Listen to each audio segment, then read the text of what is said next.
So welcome to create IAS and I am a Sambhav Jain. सो आज जो हमारा टॉपिक रहने वाला है वो आपका टॉपिक रहने वाला है केंद्रीय मंत्री परिषद means central council of minister. अभी आप इस चैनल पर अगर नए हैं तो एक बार आप चैनल को सब्सक्राइब कर लीजिए, हमारा क्रिएट आईएएस, ठीक है। इस पर हम यूपीएससी, स्टेट, पीसीएस जो भी हमारा कंटेंट है उससे रिलेटेड धीरे धीरे करके सारा कंटेंट हम अपलोड करते हैं और आपको काफ़ी ज़्यादा यूज़फुल कंटेंट यहाँ पे मिलने वाला है। अब आप देखिए कि हमने अभी जो टॉपिक अपने कवर किए हैं जिसमें हमारा मेन टॉपिक रहा है प्रधानमंत्री, प्राइम मिनिस्टर हमने कवर किया है कंप्लीट। उसके बाद हमने नेक्स्ट टॉपिक हमारा कंप्लीट किया है मुख्यमंत्री, ठीक है। और भी कई सारे यूजफुल वीडियोस आपको इस चैनल पे मिल जाएंगे। मीन्स अभी हमारी रेगुलर सीरीज स्टार्ट हुई है। तो आप देख रहे हो केंद्रीय मंत्री परिषद, सेंट्रल काउंसिल ऑफ मिनिस्टर। अगर आप इस वीडियो को अभी प्रेजेंट डेट में देख रहे हो, जस्ट लाइक आज जो भी डेट है 13 जून 2024 के आसपास, तो आप देख रहे हो कुछ दिन पहले ही 9 जून 2024 हमारे प्रधानमंत्री जी ने शपथ लिए। शपथ लेने के साथ साथ हमारे मंत्रिमंडल का भी गठन हुआ है। हमारे जो लोकसभा है उसके मंत्रिमंडल का गठन हुआ है, तो साथ साथ में कई सारे मंत्रियों ने भी शपथ ली हुई है। ओके, अब उसमें कई सारे मंत्रियों ने शपथ ली हुई है, उससे रिलेटेड आज केंद्रीय मंत्रिपरिषद का हम पूरा देखने वाले हैं कि वो मंत्रियों का क्या काम रहते हैं, कैसे शपथ लेते हैं, क्या उनके वेतन भत्ते होते हैं और मंत्री बनना क्यों जरूरी है। तो ये सारी चीज़ें हम इस वीडियो में आज कंप्लीट कवर करने वाले हैं। देखिए, अगर आप इसे एग्जाम के पॉइंट ऑफ व्यू से इस वीडियो को देख रहे हैं तो काफ़ी ज़्यादा यूजफुल है। अपकमिंग यूपीएससी का एग्जाम है 2024 का, उसमें भी क्वेश्चन आ सकते हैं। और अदरवाइज आप नेक्स्ट ईयर के लिए भी यूपीएससी 2025 के लिए भी आप प्रिपेयर कर रहे हो तो काफ़ी ज़्यादा इंपॉर्टेंट टॉपिक है। किसी भी स्टेट पीसीएस के लिए मंत्रिपरिषद 1 या 2 क्वेश्चन आपके आते ही आते हैं, तो आपके लिए काफ़ी ज़्यादा इंपॉर्टेंट टॉपिक बन जाता है। अब वन बाय वन करके हम इसमें बात करेंगे। जैसे कि जो मंत्रिपरिषद के बारे में पूरा बताया हुआ है, तो वो पूरा आर्टिकल आपके 74 और 75 में पूरा डिस्कस किया हुआ है। आर्टिकल 74 जो संविधान का अनुच्छेद 74 है 74, जिसमें मंत्रिपरिषद के बारे में दिया हुआ है, और 75 में मंत्रियों की नियुक्ति, कार्यकाल, उत्तरदायित्व और मंत्रियों के वेतन और भत्ते के बारे में दिया हुआ है। अब इसके बाद हम जो बात कर रहे हैं केंद्रीय मंत्रिपरिषद की, उसमें क्या है हमारा केंद्रीय मंत्रिपरिषद राजनीतिक प्रशासनिक व्यवस्था की क्या होती है, मुख्य कार्यकारी अधिकारी होती है। जो हमारी राजनीतिक व्यवस्था है, पॉलिटिकल जो सिस्टम है, प्रशासनिक जो सिस्टम है, हमारा ब्यूरोक्रेसी है, उसकी क्या होती है, मुख्य कार्यकारी अधिकारी होती है। क्या कौन होती है, मंत्री परिषद। और उसका नेतृत्व कौन करता है, हमारा प्रधानमंत्री, प्राइम मिनिस्टर उसका कौन करता है, नेतृत्व करता है। अब इसके आगे नेक्स्ट हम डिस्कस करेंगे आर्टिकल 74 को डीप में।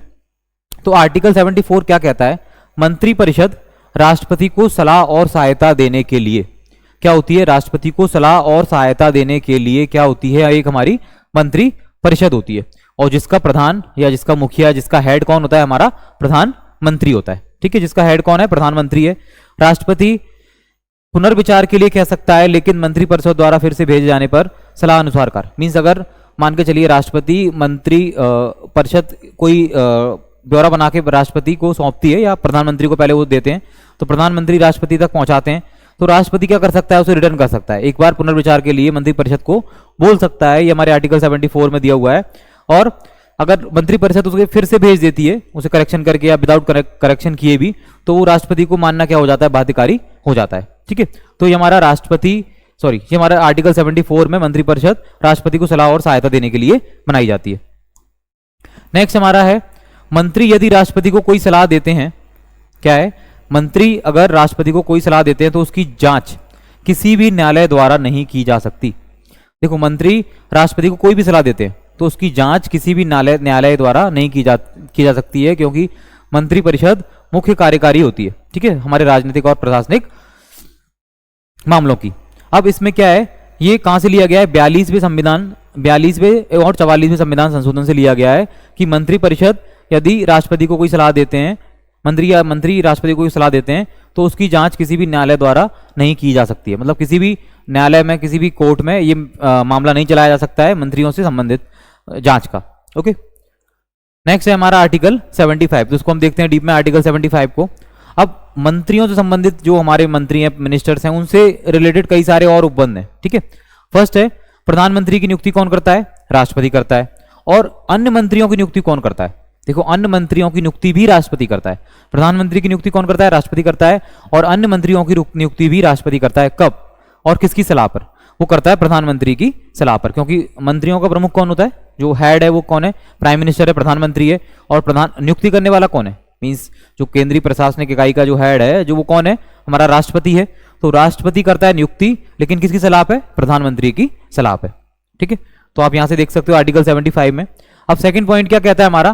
प्रधानमंत्री समेत मंत्रिपरिषद के कुल सदस्यों की संख्या लोकसभा की कुल संख्या के 15% से ज्यादा नहीं हो सकती है। प्रधानमंत्री को मिला के लोकसभा के जितने भी सदस्य हैं उनकी जो संख्या है, जो मंत्रियों की संख्या है वो लोकसभा के सदस्यों की संख्या कितनी है?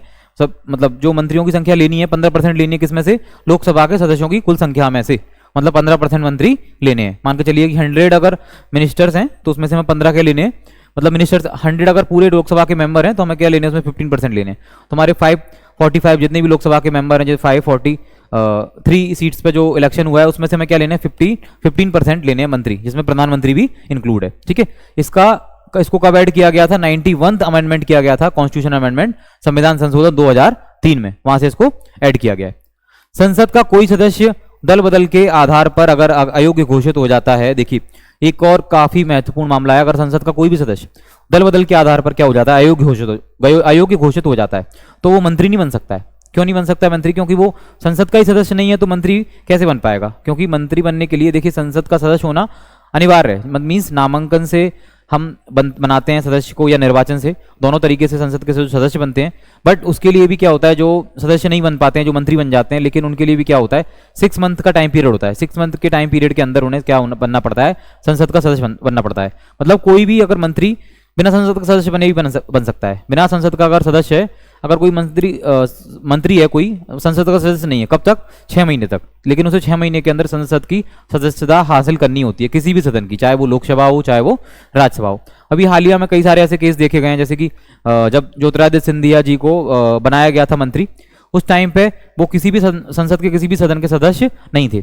उसके बाद उन्हें राज्यसभा का मेंबर बनाया गया, राज्यसभा के मेंबर से वो संसद के सदस्य वो बनाए गए, संसद के सदस्य बने, उसके बाद उन्हें मंत्रिपरिषद में जगह दी गई। ठीक है, तो आप देखेंगे इस बार जो मंत्रिमंडल का गठन हुआ है उसमें मेनली क्या है कि मोदी कैबिनेट 3.0 में ज़्यादा से ज़्यादा मंत्री क्या हुए हैं? जो मेन मंत्री हैं, जो कैबिनेट मिनिस्टर्स हैं, वो रिपीट किए गए हैं। जैसे कि गृह मंत्रालय अमित शाह जी के पास है।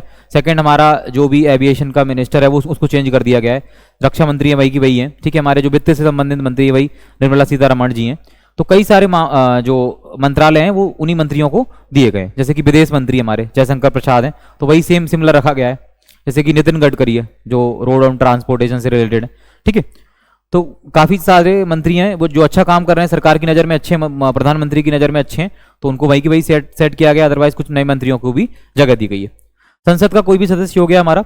मंत्री राष्ट्रपति के क्या करता है? प्रसाद पर्यंत तक कार्य करता है। देखिए, मंत्री राष्ट्रपति के प्रसाद पर्यंत तक, मतलब राष्ट्रपति जब तक चाहता है कैसे कार्य करता है, क्योंकि राष्ट्रपति उसे अपने मर्जी से नहीं हटा सकता है। राष्ट्रपति भी किसकी सलाह पर हटाएगा? प्रधानमंत्री। अगर प्रधानमंत्री बोलता है कि ये मंत्री हमारे मंत्रिमंडल में फिट नहीं हो रहा है या कोई प्रॉब्लम क्रिएट हो रही है, तो उसको राष्ट्रपति से बोल सकता है और राष्ट्रपति उसको क्या कर सकता है? उसे हटा सकता है। ठीक है, नेक्स्ट है मंत्रिपरिषद लोकसभा के लिए सामूहिक रूप से उत्तरदायी होती है। देखिए, अगर कोई भी मतलब कार्य जो मंत्रिपरिषद करती है तो वो लोकसभा के लिए सामूहिक रूप से उत्तरदायी होती है। अदरवाइज ऐसा कुछ करने पर वो क्या हो जाता है? अविश्वास प्रस्ताव होने का डर रहता है।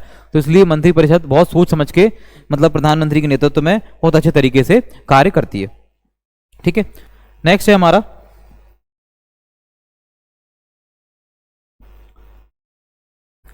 कोई मंत्री 6 महीने तक, जो हमने अभी बात की है, 6 महीने तक संसद सदस्य नहीं है तो मंत्री भी नहीं बन सकता। ठीक है, 6 महीने के अंदर उसे क्या करना होता है? संसद सदस्यता हासिल कर लेनी होती है, जो भी उसका टाइम पीरियड जब कंप्लीट होने वाला होता है, फिर वो मंत्री बन सकता है।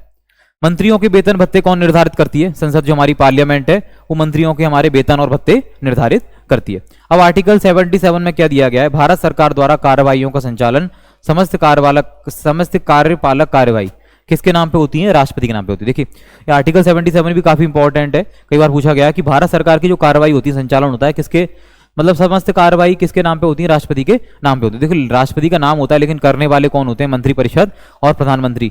मंत्रिपरिषद कोई भी कार्य करती है, प्रशासनिक, राजनीतिक, जो भी, उसका वो ब्यौरा प्रधानमंत्री को सौंपते हैं और प्रधानमंत्री उन नीतियों को उन सभा पटल पर किसके सामने रखते हैं? राष्ट्रपति के सामने रखते हैं। होता सारे काम, जैसे कि जो सील साइन किसके नाम पे होती है? राष्ट्रपति के नाम पे होती है। जैसे कि आप एक स्कूल का एग्जांपल ले सकते हो। जैसे कि स्कूल में एक जो प्रिंसिपल होता है, मींस उसका इतना काम नहीं होता, बाकी अदर टीचर्स का जितना काम होता है, तो वो सारा रिपोर्ट किसको करते हैं? प्रिंसिपल को करते हैं। और बाकी किसी को रेस्ट्रिकेट करना है या किसी को आगे एडमिशन के लिए आगे बढ़ाना है तो वो किसके हाथ में होता है, प्रिंसिपल के हाथ में होता है। उसी टाइप से आप इस व्यवस्था को भी मान सकते हो, प्रधानमंत्री, मंत्री और राष्ट्रपति। नेक्स्ट देखिए आर्टिकल 78 की हम बात कर रहे हैं, प्रधानमंत्री के कर्तव्य। देखिए अब प्रधानमंत्री के कर्तव्य इसमें दे रखे हैं, हमने जो प्रधानमंत्री वाले वीडियो में भी इसको कवर किया हुआ है, आप अगर चैनल पर नए आप देख लीजिए, प्रधानमंत्री वाला वीडियो भी अवेलेबल है। ठीक है, राष्ट्रपति को अवगत कराना, मंत्रिपरिषद के जो भी कार्य है जो भी कर रहे हैं राष्ट्रपति को अवगत कराता है। ठीक है, अब जो भी निर्णय हैं, प्रस्ताव हैं, उनसे संबंधित जो भी चीजें हैं किसको अवगत कराता है, राष्ट्रपति को अवगत कराता है। कौन कराता है, हमारा प्रधानमंत्री। संघ के प्रशासन संबंधित मांगी गई सूचनाएं, जो संघ के प्रशासन से संबंधित जो भी सूचनाएं मांगी गई हैं उनको कौन प्रेषित करता है, मींस प्रेषित करना प्रधानमंत्री देता है, किसको देता है, राष्ट्रपति को देता है, और राष्ट्रपति उन्हें फाइनल सील साइन करके उन्हें आगे बढ़ाता है।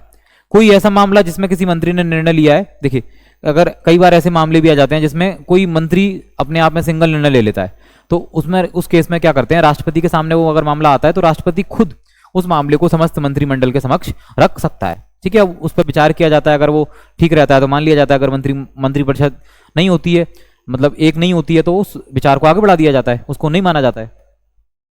ठीक है, अब आर्टिकल 88 की हम बात करते हैं, सदन में मंत्रियों के अधिकार। देखिए हर मंत्री के, प्रधानमंत्री के, राष्ट्रपति के, सबके अपने अपने अलग अलग अधिकार होते हैं। अब मंत्रियों के क्या अधिकार हैं, किसी भी सदन में बोलने, जैसे कि हमारा सदन दो हैं, जैसे जो हमारा उच्च सदन, निम्न सदन है, लोकसभा, राज्यसभा हमारा उच्च सदन है। ठीक है, और निम्न सदन हमारा कौन सा है, लोकसभा। तो किसी भी सदन में बोलने का उन्हें अधिकार है, किसी भी सदन की कार्यवाही में भाग लेने का अधिकार है, जो भी वहां पे चलता है। दोनों सदनों की संयुक्त बैठक तथा संसदीय समिति जिसका सदस्य बताया, मतलब वो मंत्री जो संसदीय समिति का सदस्य है, और जो दोनों सदनों की क्या होती है, संयुक्त बैठक होती है, तथा संसदीय समिति भाग तो ले सकता है वो, लेकिन वो वोट नहीं दे सकता है, उसे मत देने का अधिकार नहीं है। बैठक में वो क्या कर सकता है, संसदीय समिति का सदस्य बैठक में भाग तो ले सकता है, लेकिन वो क्या नहीं कर सकता है, वोट नहीं कर सकता है। ठीक है, तो यहां से एक इंपॉर्टेंट पॉइंट जुड़ जाता है, तो ये भी इंपॉर्टेंट है, एग्जाम में आ सकता है। ठीक है, मतलब भाग ले सकता है लेकिन वो क्या नहीं कर सकता है, वोट नहीं दे सकता है। वोट वो उसी सदन में दे सकता है जिस सदन का वो सदस्य है। मान के चलो लोकसभा का सदस्य है तो वो लोकसभा में ही वोट दे सकता है, राज्यसभा का है तो राज्यसभा में ही वोट दे सकता है। एक मंत्री जो किसी सदन का सदस्य, देखिए आप काफी इंपॉर्टेंट है, दूसरे सदन की कार्यवाही में भाग लेने, बोलने का अधिकार है, पर वोट उसी में दे सकता है जिसका वह सदस्य, जो हमने बात अभी बोली वही बात आ गई। देखिए ये काफी इंपॉर्टेंट नोट्स हैं, अगर आप इस वीडियो को कंप्लीट एंड तक देखेंगे तो आपको बहुत ज्यादा सीखने के लिए मिलेगा। आपको पूरी, एक्चुअली ये लक्ष्मीकांत का ही पूरा संपूर्ण सार है, आप इसे देख सकते हो। हमने इसे हैंड रिटन नोट्स के हेल्प से शॉर्ट करके बनाया हुआ है। आप बुक पढ़ते हो, कई बार बुक चीजें नहीं समझ में आती हैं, और वीडियो के फॉर्म से बहुत सारी चीजें हमें क्लियर हो जाती हैं। तो आप भी ऐसे लोगों तक शेयर कर सकते हो जो सिविल सर्विसेज की तैयारी कर रहे हैं। ठीक है, उन सब तक आप इस चीजों को आप शेयर कर सकते हो। और आप अगर हमसे भी जुड़ना चाहते हो डायरेक्टली, कोई गाइडेंस आपको लेना है, तो हमारे डायरेक्ट कॉन्टैक्ट आप कॉन्टैक्ट कर सकते हो 7987946020। ठीक है, तो इस पे भी आप कांटेक्ट कर सकते हो, और हमसे कोई भी गाइडेंस आप स्टेट पीसीएस, यूपीएससी से रिलेटेड हमसे ले सकते हो। नेक्स्ट है आपका मंत्रियों के वेतन एवं भत्ते समय समय पर किसके द्वारा निर्धारित किए जाते हैं, संसद के द्वारा निर्धारित किए जाते हैं। देखो उनको जो फ्री आवास है या वो भी जितनी भी सुविधाएं हैं, स्वास्थ्य संबंधित, शिक्षा संबंधित जितनी भी सुविधाएं हैं सब मिलती हैं उन्हें, जो मंत्रियों को मिलती हैं प्रधानमंत्री के अकॉर्डिंग। ठीक है, संसद डिसाइड करती है। मंत्रियों के उत्तरदायित्व क्या होते हैं, मंत्रियों के उत्तरदायित्व होते हैं सामूहिक उत्तरदायित्व। आर्टिकल 75 में बताया गया है, सभी मंत्रियों की लोकसभा के कार्यों के प्रति संयुक्त जिम्मेदारी होती है। ठीक है, दल की तरह कार्य करते हैं और समान रूप से क्या होते हैं, उत्तरदायी होते हैं। सभी लोग मिलजुल के नीतियां बनाते हैं और सभी लोग मिलजुल के काम करते हैं। ऐसा नहीं कि एक मंत्री कुछ और बोल रहा है, दूसरा मंत्री कुछ और बोल रहा है। सबको रिपोर्ट किसको करना होता है, प्रधानमंत्री को करना है, और मिलजुल के ही उन्हें काम करना होता है, क्योंकि उनकी सरकार है। अगर नहीं मिलजुल के काम करेंगे तो कल को सरकार गिर भी सकती है। तो ये आप देख सकते हो आर्टिकल 75 सॉरी। जब लोकसभा में मंत्रिपरिषद के प्रति अविश्वास प्रस्ताव क्या कर देती है, लोकसभा मंत्रिपरिषद के प्रति अविश्वास प्रस्ताव पारित करती है, तो सभी मंत्रियों, इसमें राज्यसभा के भी मंत्री शामिल हैं, को त्यागपत्र देना पड़ता है। मतलब मंत्री पद से उन्हें क्या देना पड़ता है, त्यागपत्र देना पड़ता है। अविश्वास प्रस्ताव प्राप्त होने पर उन्हें क्या देना पड़ता है, त्यागपत्र देना पड़ता है। इसके बाद फिर राष्ट्रपति की भूमिका महत्वपूर्ण हो जाती है। वो डिसाइड करता है कि इनका विश्वास प्रस्ताव पारित हो गया है। अब कौन सा दल है जो आगे आ रहा है सरकार बनाने के लिए, मतलब जो विश्वास मत पा सकते हैं, वो दल आगे आता है। वो अपने नंबर ऑफ सीट्स बताते हैं कि हमें इतना है, और वो विश्वास मत के थ्रू उस नया जो पदभार है उसको ग्रहण कर लेते हैं। प्रधानमंत्री और मंत्रिपरिषद का नया निर्णय, नया जो आप बोल सकते हो नया निर्णय हो जाता है। मींस वो नए मंत्रिपरिषद वो पूरी तरह से गठित हो जाती है। अब देखिए, राष्ट्रपति लोकसभा में विश्वास मत खोए हुए मंत्रिपरिषद की सलाह मानने के लिए बाध्यकारी नहीं है। ऐसा होता है कि अगर मान के चलो मंत्रिपरिषद ने विश्वास मत ही खो दिया लोकसभा में, अब उस केस में राष्ट्रपति उनकी सलाह मानने के लिए बाध्यकारी नहीं है। ठीक है, वो संसद के सदस्य हैं, उनकी सलाह मान सकता है, लेकिन बाध्यकारी नहीं है। ठीक है, क्योंकि वो उनको क्या नहीं है, उस बाध्यकारी कब होता है, बाध्यकारी जब होता है जब वो मंत्रिपरिषद है, गठित है, ठीक है, उसका निष्कासन नहीं हुआ है, प्रधानमंत्री बना हुआ है, तो वो पुनर्विचार के लिए अगर भेजता है राष्ट्रपति तो उसको क्या माननी पड़ती है, उसकी मंत्रिपरिषद की सलाह मानना अनिवार्य होता है, वहां पे बाध्यकारी होता है। लेकिन अब विश्वास मत ही खो दिया है उनने, उस केस में नहीं होता है। इसके बाद हमारा आता है व्यक्तिगत उत्तरदायित्व। व्यक्तिगत उत्तरदायित्व, यस, हमारा मंत्रियों का व्यक्तिगत उत्तरदायित्व होता है, आर्टिकल 75 में ये भी दिया हुआ है। तो राष्ट्रपति के प्रसाद पर्यंत काम करता है, मींस जब तक प्रधानमंत्री बोल देता है कि ये मंत्री सही काम कर रहे हैं, ठीक है। और अगर मंत्री के कार्य से संतुष्ट नहीं होता है प्रधानमंत्री, तो उसे क्या कर सकता है, प्रधानमंत्री उसे बोल सकता है त्याग पत्र दे दो, आप इस्तीफा दे दीजिए। और उसको बोल सकता है कि राष्ट्रपति को भी बोल सकता है कि आप इसको क्या कर सकते हो, बर्खास्त कर सकते हो, उसे हटा सकते हो। तो ये सब इसका हेड कौन होता है, प्रधानमंत्री होता है। लेकिन राष्ट्रपति तो एक तरह से मोहरा ही है, मेन जो काम करने वाला कौन व्यक्ति होता है वो होता है हमारा प्रधानमंत्री।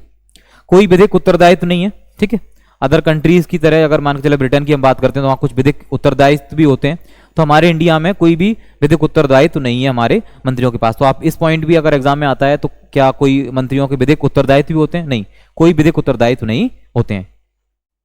इसके बाद नेक्स्ट हमारा मंत्रिपरिषद की संरचना। देखो मंत्रिपरिषद की संरचना में मेनली बहुत इंपॉर्टेंट है, अभी हमने देखा कैबिनेट मंत्री बने, कुल टोटल 77 या 70 अप्रॉक्स मंत्री बने हुए हैं, जिसमें कैबिनेट मंत्री भी हैं, राज्य मंत्री भी हैं और उप मंत्री भी हैं। देखो कैबिनेट मंत्री वो हैं जो मतलब मेन हेड होते हैं, सरकार के 15 से 20 मंत्री ऐसे होते हैं जो महत्वपूर्ण मंत्रालय जिनके पास रहते हैं, रक्षा, वित्त, गृह, ठीक है, जो भी मेन मिनिस्ट्रीज होती हैं वो उनके पास रहती हैं, खनन है, कृषि संबंधित मंत्रालय, शिक्षा संबंधित मंत्रालय, तो ये किसके पास होते हैं, कैबिनेट मंत्रियों के पास होते हैं। अब इसके बाद आता है सेकंड राज्य मंत्री। अब राज्य मंत्री कौन होते हैं, जिनके पास मंत्रालय का स्वतंत्र प्रभाव, कई बार क्या होता है उन्हें छोटे छोटे मंत्रालय दे दिए जाते हैं, उन्हें उनके पास स्वतंत्र प्रभार है, ठीक है। अब ह्यूमन रिसोर्स डेवलपमेंट है, इस टाइप के अगर कोई मंत्रालय है या कोई भी छोटे से मंत्रालय उन्हें दे दिए गए हैं, उर्वरक रसायन से संबंधित है या पेस्टिसाइड से संबंधित है, कोई भी छोटा सा मंत्रालय है, IT से संबंधित है, अगर उन्हें दे दिया गया है, लेकिन कई बार क्या होता है उन्हें कई बार तो स्वतंत्र प्रभार दे दिया जाता है, ठीक है, लेकिन उनके जो दायित्व होते हैं वो किससे कम होते हैं, जो कैबिनेट मिनिस्टर से कम होते हैं, उन्हें ऐसा छोटा मंत्रालय ही दिया जाता है। और कई बार क्या होते हैं जो राज्य मंत्री होते हैं वो कैबिनेट मंत्री के क्या होते हैं, सहयोगी होते हैं। भाई कैबिनेट मंत्री के अंदर मान के चलिए कोई मंत्रालय आ रहा है, अगर रेल मंत्रालय आ रहा है या रक्षा मंत्रालय आ रहा है तो उसके अंदर ही कई सारे मंत्रालय होते हैं, ठीक है, उसी का वो क्या है, राज्य मंत्री है, ठीक है। अब राज्य मंत्री अगर रेल मंत्रालय का वो है तो वो किसका सहयोगी होगा, वो कैबिनेट मंत्री का सहयोगी होगा। वो भी जो भी योजनाएं वो बनाते हैं या जो भी नियम पॉलिसी जो भी बनाते हैं वो किसको पहले शो करेंगे, वो कैबिनेट मिनिस्टर को शो करेंगे, देन आफ्टर कैबिनेट मिनिस्टर क्या लेगा, उसमें डिसीजन लेगा। अब उप मंत्री कौन होते हैं, देखिए उप मंत्री और नीचे होते हैं, जैसे कि पद क्रम के अनुसार अगर हम बात करें, फर्स्ट आपका कौन है, आपका कैबिनेट मिनिस्टर है, सेकंड आपका कौन है, आपका जो स्टेट मिनिस्टर है, मतलब आज को राज्य मंत्री आप बोल सकते हो, थर्ड आपका कौन है, जो बाकी के बचे हुए उप मंत्री हैं। उप मंत्री कौन होते हैं, जो कई सारे कैबिनेट मिनिस्टर और जो हमारे राज्य मंत्री होते हैं, स्टेट मिनिस्टर होते हैं, कैबिनेट एवं राज्य मंत्री की सहायता मत करते हैं, वो हमारे होते हैं उप मंत्री। उन्हें छोटे छोटे काम सौंप दिए जाते हैं, लेकिन वो डिसीजन नहीं ले सकते हैं, किसी कैबिनेट की बैठक में भाग नहीं ले सकते हैं, और वो कैबिनेट के क्या नहीं होते हैं, सदस्य नहीं होते हैं। तो उन्हें छोटे छोटे काम सौंप दिए जाते हैं कैबिनेट के अंदर और राज्य मंत्री के अंदर। तो इस टाइप से मंत्रिपरिषद की संरचना काफी इंपॉर्टेंट है, 3 टाइप की मंत्रिपरिषद। अब देखिए एक मंत्रिपरिषद के साथ साथ मंत्रिमंडल होता है, हमारे इंडिया में भी ये कॉन्सेप्ट है, कई सारी कंट्रीज में भी है। तो मंत्रिमंडल क्या होता है, मंत्रिमंडल सरकार की सबसे उच्च महत्वपूर्ण इकाई होती है। जैसे मंत्रिपरिषद होता है कि मंत्रिपरिषद में अगर मान के चलिए हमारे 60 से 70 मंत्री हैं टोटल, मंत्रिपरिषद टोटल है। अब उसमें से कुछ सिलेक्टेड हैं, जैसे कैबिनेट मिनिस्टर हुए ना 15 से 20, उसमें 15 से 20 जो मंत्री होते हैं वो कौन के होते हैं, मंत्रिमंडल के होते हैं, इनके पास बड़े बड़े मंत्रालय होते हैं, बड़े बड़े काम करते हैं, विदेश से संबंधित नीतियां हैं, ठीक है, अगर देश में कोई आपातकाल से संबंधित नीतियां हैं या आपदा प्रबंधन से संबंधित नीतियां हैं, कोई भी चीज इस टाइप की अगर है आपदा संबंधित या देश में कोई भी आपातकाल संबंधित, कोई भी इस प्रकार की अगर देश से संबंधित, अगर देश की गरिमा, देश का संविधान, इन सबसे संबंधित अगर कोई भी चीज बात अगर आती है तो ये मंत्रिमंडल क्या लेता है, उसकी रिस्पॉन्सिबिलिटी लेता है, ठीक है। अब इसमें क्या है, कैबिनेट, राज्य और उपमंत्री तीनों होते हैं मंत्रिपरिषद में। इसमें कौन होते हैं, केवल कैबिनेट मंत्री होते हैं। मंत्रिमंडल को क्या बोला जाता है, कैबिनेट मिनिस्टर आप उन्हें बोल सकते हो। मंत्री ये क्या होते हैं, मंत्रिपरिषद का भाग होते हैं। सभी शक्तियां होती हैं इनके पास मंत्रिपरिषद के, लेकिन किस में होती हैं, कागजों में। और ये वास्तविक मंत्रिमंडल जो होता है वास्तविक रूप से उन शक्तियों को क्या करता है, उनको शक्तियों को अलाउ करता है, उन शक्तियों को यूज करता है, ठीक है, उनके लिए काम करता है, ठीक है, वो पॉलिसीज बनाते हैं, वो सारी उनको अप्लाई करते हैं। अब संवैधानिक निकाय, देखिए मंत्रिपरिषद एक संवैधानिक निकाय, मंत्रिमंडल ये वर्ड मतलब after the making of constitution, मतलब संविधान के बनने के बाद इसको यूज किया जाने लगा। ये आर्टिकल 352 में दिया हुआ है और जिसमें किससे शामिल किया गया है, ये हमारा 44th कॉन्स्टिट्यूशनल अमेंडमेंट, मतलब 44वें संविधान संशोधन से शामिल किया गया है। क्या है? मंत्रिमंडल वर्ड को। तो आप समझ सकते हो विदेश नीति से संबंधित जो भी मामले हैं, ग्लोबलाइजेशन है, मतलब जो भी पॉलिसीज हैं, ठीक है, कोई महामारी है, तो सारे जो मतलब मेन जो मिनिस्टर्स रहते हैं, मेन जो पावर में रहते हैं, वो कौन रहते हैं? हमारे मंत्री परिषद में, सॉरी मंत्रिमंडल रहते हैं। मंत्रिमंडल मतलब हमारे कैबिनेट मिनिस्टर ही हो गए। अब देखिए एक और वर्ड है किचन कैबिनेट, ये काफी फेमस वर्ड है, मतलब आंतरिक या किचन कैबिनेट जिसे बोलते हैं। ये भी मंत्री परिषद आप सुनेंगे तो कई बार न्यूज़पेपर में आप देखेंगे या कई बार न्यूज़ में देखेंगे कि किचन कैबिनेट बनाई है प्रधानमंत्री ने अपनी। तो प्रधानमंत्री देखिए मेनली तो कैबिनेट मिनिस्टर जो होते हैं 15 से 20 मंत्री होते हैं, तो प्रधानमंत्री को 4-5 लोगों का या 8-10 लोगों का ऐसा एक ग्रुप बना लेता है जिसमें उसके प्रधानमंत्री के जो आप मान के चलो भाई बहन भी हो सकते हैं, मतलब उसके परिवार के सदस्य हो सकते हैं, उसके दोस्त यार हो सकते हैं, कुछ ऐसे प्रभावशाली समाज के कुछ ऐसे व्यक्ति हो सकते हैं प्रभावपूर्ण 2 से 4 व्यक्ति जिन्हें प्रधानमंत्री शामिल कर सकता है, वो जो मंत्री भी नहीं है, ठीक है, उन्हें भी शामिल कर सकता है। और क्या करते हैं, पूरी बैठक वगैरह करते हैं, सारे डिसीजन लेते हैं। तो इस मामले माना जाता है कि जो मेन डिसीजंस होते हैं किचन कैबिनेट के द्वारा होते हैं। तो ऐसा आप बुक में ही पढ़ सकते हो कि इंदिरा गांधी के टाइम में भी ऐसी किचन कैबिनेट हुआ करती थी और आज के टाइम में भी ऐसी किचन कैबिनेट होती है जो मेन मुद्दे होते हैं उनको सॉल्व करते हैं। कौन करता है? किचन कैबिनेट करती है। ऐसा नहीं है कि ये खाली इंडिया में ही है, अमेरिका और ब्रिटेन में भी इस टाइप की किचन कैबिनेट हुआ करती है। तो आप यहाँ से देख सकते हो, पूरा हमने एक बार कंप्लीट कर लिया आर्टिकल 75, 74, 75 पूरा हमने मंत्रिपरिषद को देख लिया।